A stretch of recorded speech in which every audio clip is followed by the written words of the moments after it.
So there's been no sound this entire time. Maybe this helps. My bad, y'all. Like I said, I was moving some things around. I was trying to get things. I was trying to get things lined up. So, like I said, let me. Oh, now I should probably start over. I'm John Brown. This is the John Browner Podcast. You can always reach me at the John Browner Podcast at gmail.com. Like, share, and subscribe to the show. Like, share, and subscribe to the show. If you want to be on it, all you have to do is go to John Browner Podcast, email.com. Can you say like, share, subscribe? Like, share, subscribe. All right. That's your kid portion of the show today. He snuck in. Lot on the show today because y'all didn't hear none of that soliloquy, as they like to say, I gave y'all before the show started. I have soccer on the show.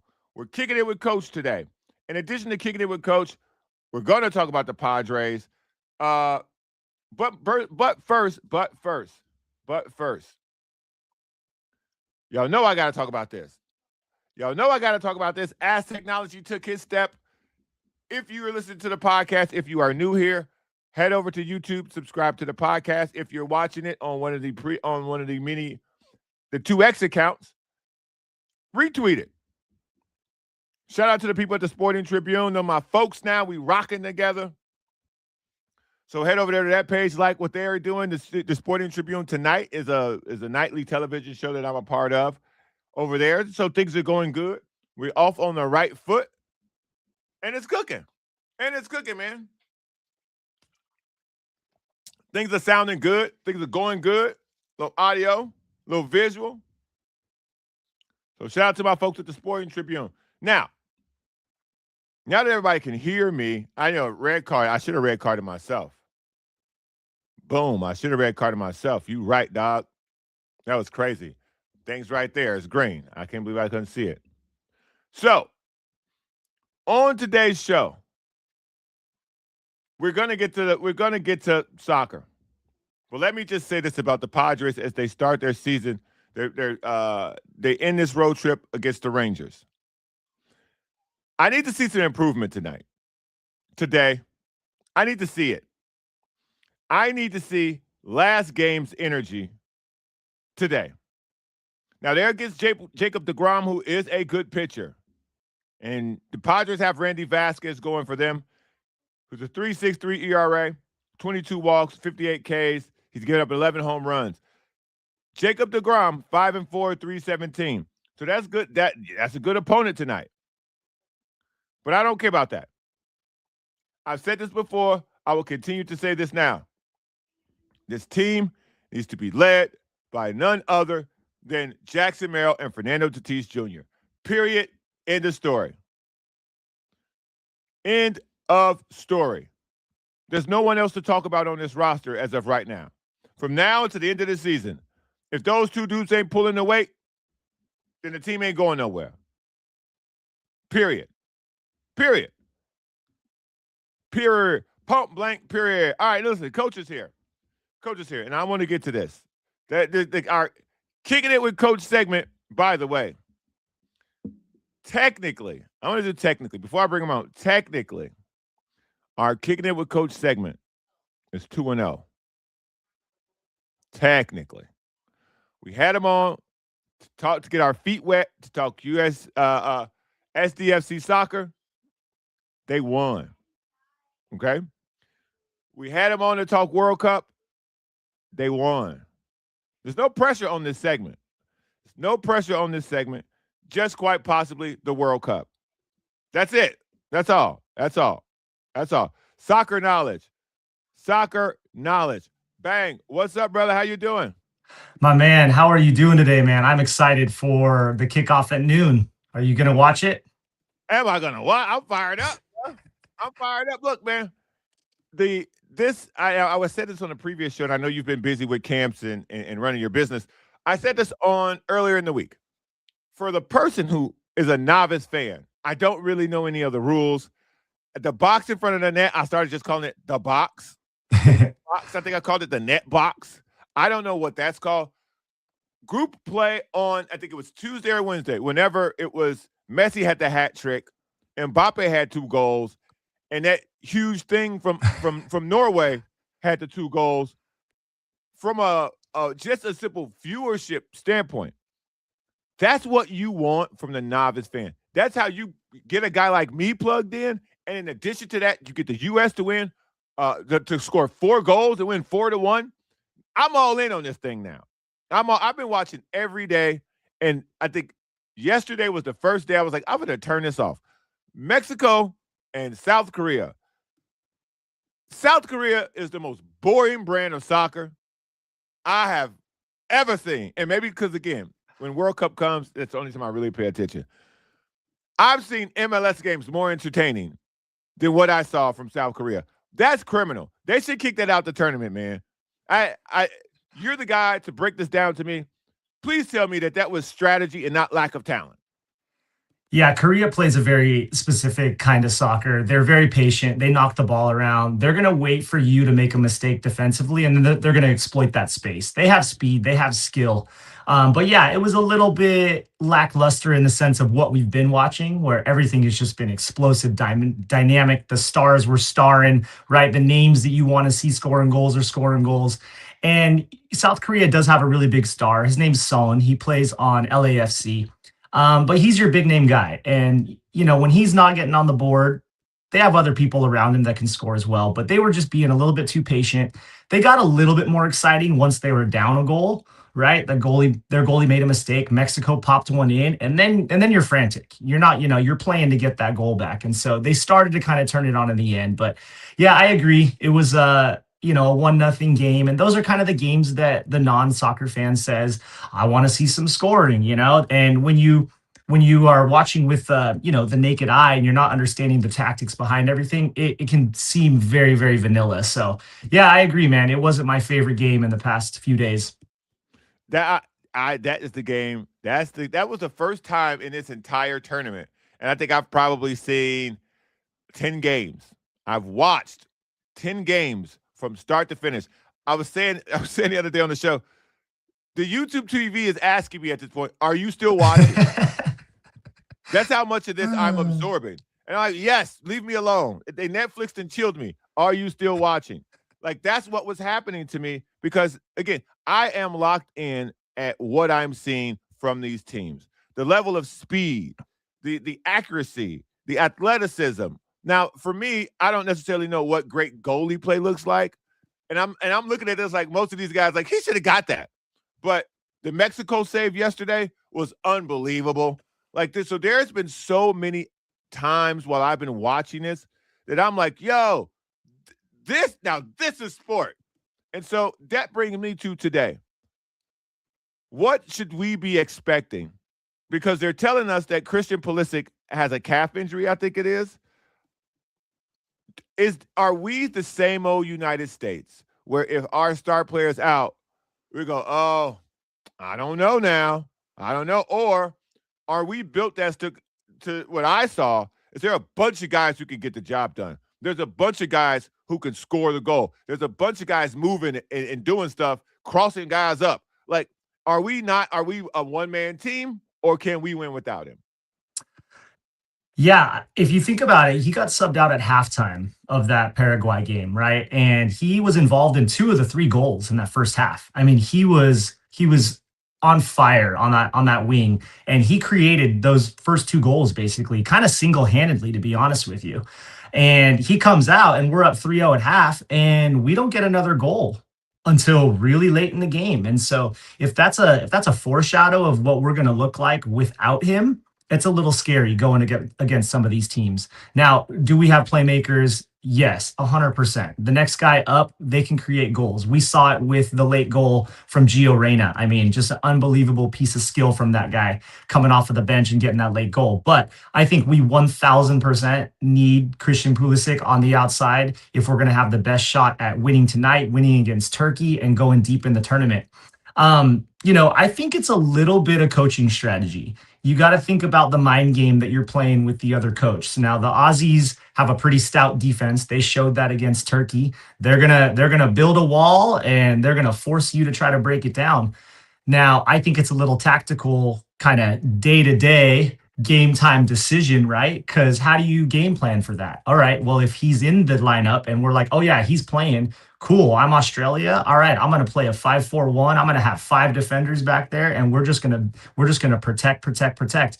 Now, if he's not in the lineup, that says, okay, well, maybe I can get on the front foot. Maybe I can move some pieces around and maybe be a little bit more offensive. So I think it could be a little mind game.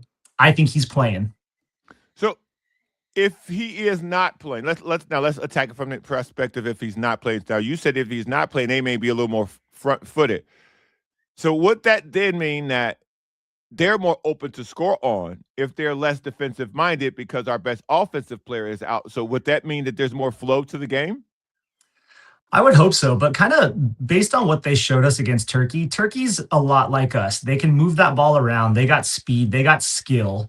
And I think Australia kind of knows that coming in. So I think they're going to lean to the defensive side and they're going to just focus on a counterattack. That's what they did against Turkey. They waited for their opportunity. And then as soon as they had them exposed, they went long and they ran onto it and they scored. And then they just defended like crazy. Even their second goal that kind of iced it for them was the same thing. They were just sitting back, letting Turkey kind of do their thing, move the ball around. And as soon as they had that one opportunity to counterattack in transition, they did. And the guy was clinical. He put it away and iced the game for him. So I think they'll be defensive minded, but you just have to fear that if we get those players up in the attack, they're going to look for that long ball and they got some speed to counter us. Now, what I saw in the first game, I didn't think we had that kind of juice. So that made me question how good the other team was. Because to me, this is also as a person who's played professional sports at a lower degree but has played. You can look really good against really bad teams, or you can look really good against somebody having a bad day. As good as they looked, was last game more of a bad day or a bad team? No, I think exactly what we talked about that morning was look for a high flying powered offense, beating Right. players, getting into the box, right? And that's what we did. And I don't think Paraguay knew what hit them. I had heard a stat that I don't think they had lost in their last, I think it was like 6 matches. In their qualifying, I believe they upset, I want to say Brazil. They had a couple really, really good results. So that defense hadn't even, I think, conceded a goal in a few games. And so no, they're not a bad team. And I think you could see it in their faces when they went down 1-0, 2-0, 3-0. I mean, the players had a huddle at halftime before they stepped off the field. All the players got together at half field and were like, we got to figure this out before our coach talks to us too. Let's just get on the same page right now. So yeah, I don't even think they knew what hit them. So it's a good win. It's a big win. And I think a lot of the soccer world, I mean, you're hearing it on some of the other media networks. They're like, this could be for real. When you're watching something take place like we did last week with them in game one, do you fear that they didn't tend to believe that, okay, now we know we've done this, we can do this? Do you see any coasting? That's as a coach, that's always your kind of worry. You get a little confidence boost, you score a few goals, and it's like, okay, this is going to be easy. These are professionals. I hope that the mental aspect of this sport doesn't really affect them too much. You just got to take it one game at a time, and they know that. And every team is different, and I feel like the coaching staff is going to prepare them well, but in a positive note, you have that confidence like, yeah, we can do this. We can beat defenders. We can score good goals. And just like I told you, that guy Flo Balogun, I'm telling you, that guy is the ticket. He is the key, man. And I would really, really hope to see him get on the scoreboard early and just continue to boost that confidence for him. And I think he's one of those players that when he's doing well, the energy around him is gonna be elevated. So, of everything that you've seen so far in the tournament, what has shocked you the most? I think the competitiveness from nations that you wouldn't normally expect. And I think that Yes. And that's what's really, really making this special. And I think that that's why it's engaging more fans because, when you look at it on paper, you're seeing, oh, great, it's Qatar versus Canada, for example, just as an example. That was rough, That though.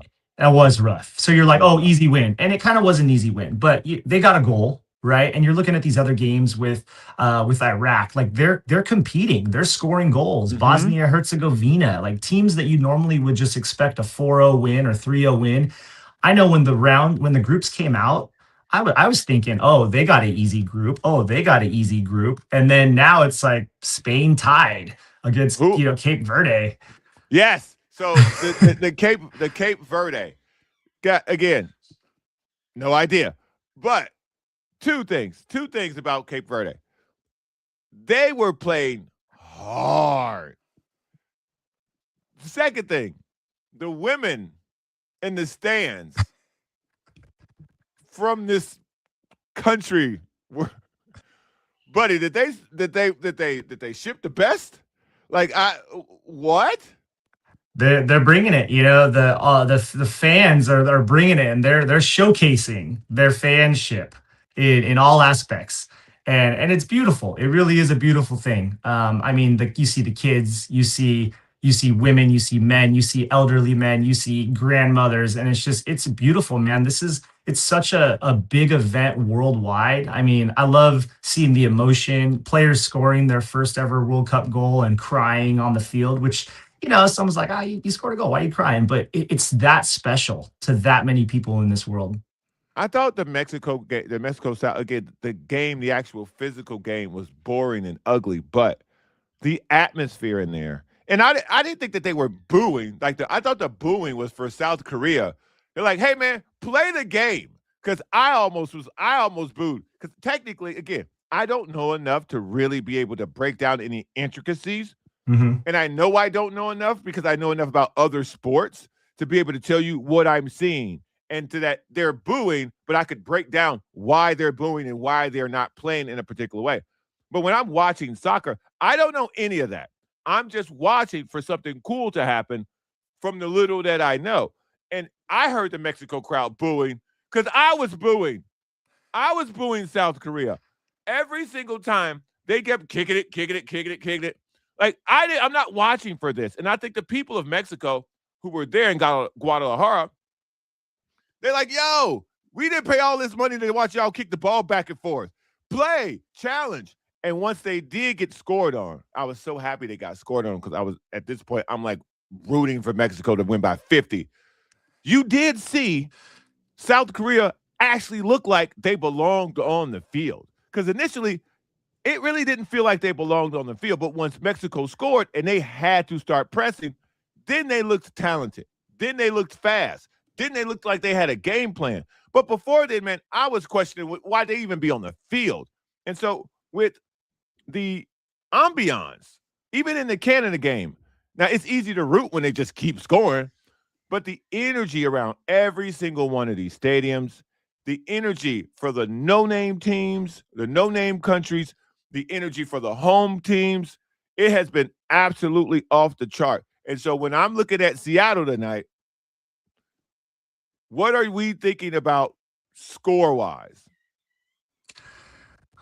I think we're going to give them a run for their money. I think we're going to show the rest of the world that what Australia did against Turkey can't be repeated.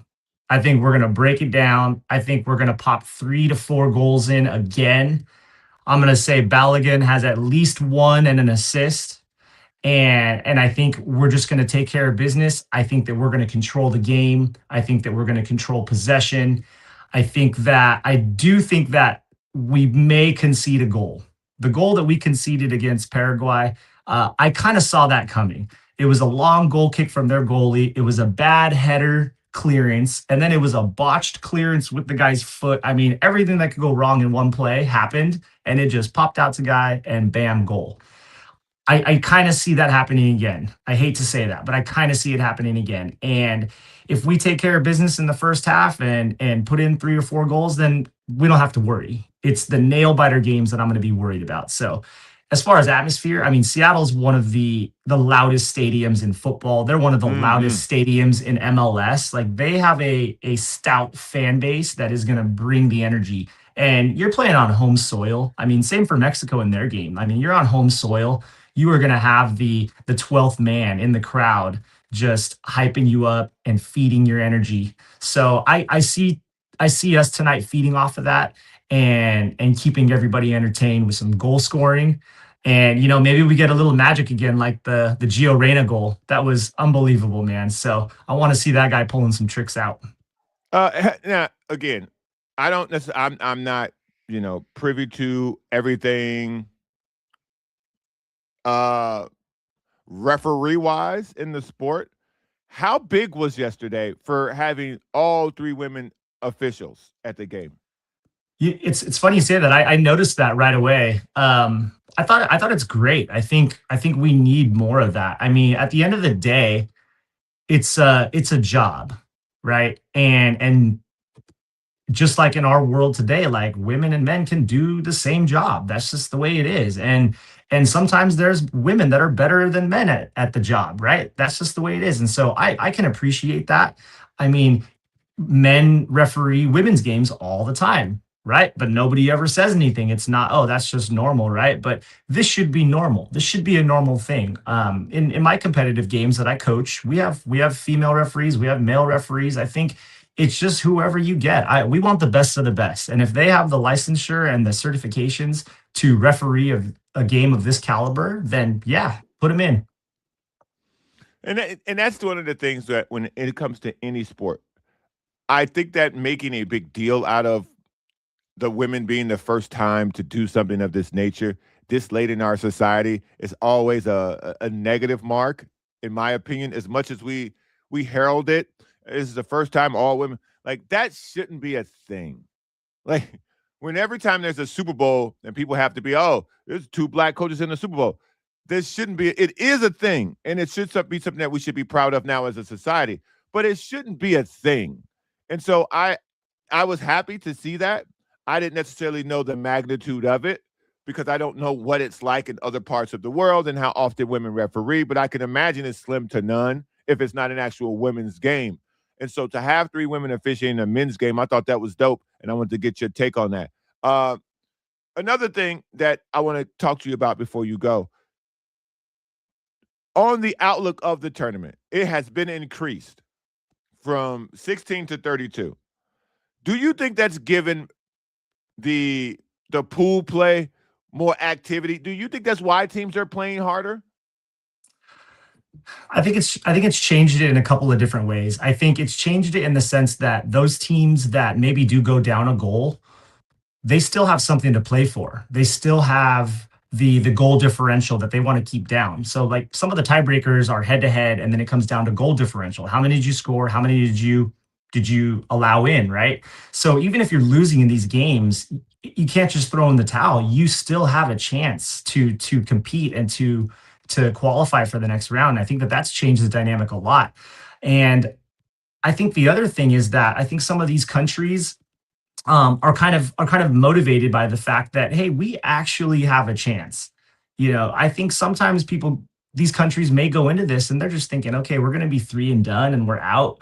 And that's sad to think. And now they're like, we actually have a fighter's chance to get through as a third team, right?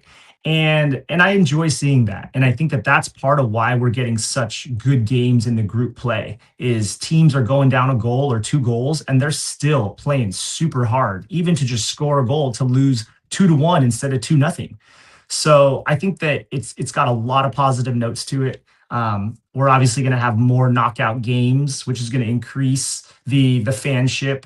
The one thing I'm worried about is I hope that in the knockout rounds we don't get blowouts because Mm. you're going to end up with one seeds who are playing these three seeds or wild cards, if you will, and there's going to be some disparity, right? And so I'm worried that in the knockout round it might be a little watered down. I hope not, though. See, I'd liken this to the field of 32 in the men's NCAA tournament. Yes, it feels like it's lopsided, but you might get a 0-0 game that comes down to shootouts because the team, they have nothing to lose. Like if you play Spain or if you play France or if you play Norway, you ain't got nothing to lose, man. Like no one expects you to win, and all you have to do is beat them once, and you'll never see them again. And I think that's the spirit behind adding more teams to the knockout round because now it becomes the pressure's on everyone. Yes, you should win. Will you win? And from what I've seen in this tournament, and we talked about this earlier, from what I've seen from this tournament, the way that every single team, with the exception of Qatar, has absolutely competed with everything that they had. And the results show for themselves. And so I think that the adding more teams can only make the tournament more action, more intense. But we'll see. Yeah, I love it, man. I think it's bringing some of those teams down to earth. I think Spain was brought back down to earth. I mean, they were a big favorite to win it. I picked Spain amongst my friends to win it all, and so bringing them back down to earth is awesome. And it also gives those other countries that are going to maybe see them in the next round, hey, Cape Verde tied them. How did they do it? One of my biggest strengths as a coach is I love watching film. I love breaking teams down, and so every game you get, you're getting more film by the time you get to that knockout round. And so I loved it, man. Cape Verde, those guys they left everything on the field and they just, I mean, you saw it after the whistle blew. They were happy, but they like laid down. They were like, I just left it all out there. And that's all you can ask for. And they were rewarded with that point. So it's beautiful, man.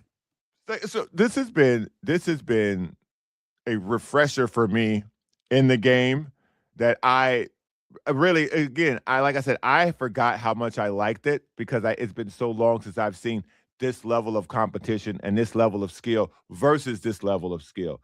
And so I know some of these guys are in the MLS, and I know some of these guys do play here in America, but it doesn't look like this. It doesn't move like this. It doesn't feel like this. And I think every time I watch something like this, it just reminds me of how far we have to go and growing the game here. Because I think if we grew the game better here, the results would begin to show here on the field locally in our major leagues here. So I'm excited about today. I'm excited about what's to come. Give me a final score. Give me a breakdown of how do you think it's going to go in a good way, and if things go wrong, what should people be looking for? I think in a perfect world, I think we go into halftime up 2-0. I think Pulisic plays. I think Balogun gets a goal. I think Pulisic just creates some havoc on that outside. And I think we get a couple of goals. I think we go into halftime 2-0. I think we come out of halftime and I'm going to say we probably concede a goal. I think we come out maybe a little bit too conservative. We got a 2-goal lead. We've been here before. Kind of the coasting mindset, right? And I think we maybe make a mistake in the back. We concede 2-1, and then we get it right back. Final score 3-1 USA. Oh, man, listen, we score 3 again. It's going to be lit. It's going to be lit around here, boy. Yeah. Yeah, so, again, no pressure on you. The segment is 2-0. Hey, I love it. I'm all for a challenge, and I'm confident, man. I gave you the guarantee last time, and I'm going to put that guarantee on it again today. Coach Alex, guarantee we win 3-1, at least 3-1 today. Ooh. I know. Am I getting cocky? Am I getting a little arrogant? Listen, you breaking it down. You do it. You giving the ins and outs. You know more than me. I'm riding with you. If you say 3-1, I'll say 3-1. You say 4-1, I say 4-1. Because I'm following your lead, dog. Hey, let's go, man. Hey, flat bill gang. All right. We're going 3-0. All right. Yes. All right, brother. Thanks for coming by. Absolutely. Anytime. Have a good Friday. Enjoy the game. That's awesome. Look, man, you heard it from the man yourself. Dog. I hope that it is 2-0 at halftime because I'm going to go crazy. I'm going to go crazy if it's 2-0 at halftime. I talked about the Padres enough. Let's hit some of these comments before we get out of here. Biggie, happy Father's Day, JB. Lots of fathers out there. Hey, man, happy Father's Day to everybody because I won't see y'all. We got NASCAR in town. I was over in Coronado. What's today? Today's Friday. I was in Coronado on Wednesday night. It was getting there. I saw Brandon Stone's coverage today on he got to ride in one of the cars. Man, listen. San Diego's got some stuff going on, man. They're asking LA Graham who's gonna win the Open. The Open what? The Open door? What's happening here? USA from Graham. Yo, okay. Before we go, the Spider-Man trailer. I'm going to see the movie. I don't care what anybody says about it. I hope that this Spider-Man is as good as advertised as of right now. I can't wait to see it. I saw the trailer. I've seen multiple copies of both the trailers that they've put out. I think the direction of adding Sadie Sink as Jean Grey and how they implement the X-Men into that is going to be interesting. So we'll see how it goes. Let me give my shout-outs before we get out of here. Shout out to the Rigby family, always representing the JBP. Shout out. As Technology. Shout out. What else we got here? Raiders versus everybody, always check it in. Shout out to Tito in the chat pack, baby. There's more people on here, but it's a lot. Shout out to Merlin. I'm trying to make sure I don't get none of the other stuff in there. Now, since we're here. Oh, the U.S. Open. Oh, okay. Now, shout out to the U.S. Open, man. Have you guys seen the women at this tournament? I mean, listen. Listen, buddy. There's so much AI trash out there. I got to tell you, it's refreshing to see actual women from all around the world chilling in North America, enjoying a sport dressed to the T. It's just been beautiful. That's been beautiful too. And the last thing today. So Juneteenth is today, June 19th. Juneteenth is the celebration of the last slaves being told that they were free. Because you know them people back to time, them was devils. And so even the people who had gained their freedom had then not been told. And so whenever we have one of these holidays, all my boys are here. I take the time to explain to them why things are the way they are in the best way that I possibly can. And Juneteenth is one of these holidays that, as grateful as I am that we are able to celebrate it here, it's always a difficult story to break down to your children, but I would rather explain it to my children with the knowledge that I have than to have someone else explain it to them. And days like this, Juneteenth, are teachable moments for you to sit down with your kids at breakfast because there's no school or there's no or whatever it is that you're doing. Any holiday that is a representation of the past trauma and the healing that is occurring in this country, I think you should always spend the time with your family, with your children, explaining to them why the day is important. Because they will receive a lot of information as they grow, and I think the best place to start is in the home. So regardless of how busy you are during the day or whatever, how tired you feel at night, take the time once a day, if you can, when there's a holiday present, to explain why we are celebrating this holiday. And I think what you will find is educating your kids on what you believe goes a very long way in giving them stability and giving them a solid foundation when they go out into the world. So shout out to America. America, let's get this dub, baby. Let's get this dub, baby. At the end of this, I hope somebody puts a Twitter cut together of the best fans. I'm winking for the people on the pod at the World Cup. I'll see y'all, man. I'm out of here. I'm going to get ready to watch this game. Y'all take it easy. Happy Friday. Happy Father's Day to all the fathers out there doing their thing. Shout out. Thank y'all for listening to the JBP. And I'll see y'all on Monday where we're going to talk about whatever we got to talk about. Peace.